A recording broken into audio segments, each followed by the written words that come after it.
Hello everyone, welcome back to another CapCut tutorial. This one going to show you how to get the song or video or sound effects or audio off of any video and put it on a video of your choice.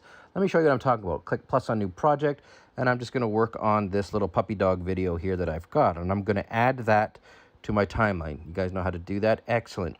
Now you're going to see underneath this timeline here, you're going to see this plus add audio. Click on that, and you're going to get 4 icons here at the bottom. The one we're looking for is extracted.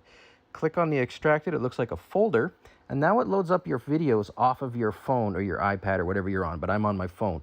Now, I'm going to select a video that I want the audio off of. So if it's a song or if it's a sound effect or whatever it is, in this one, I'm going to select this one here. It's a funny video where a guy just shows up at a party and they ask him how many genders there are, and it's hilarious. So you'll see here that I've selected this video, and now I'm going to go import sound only.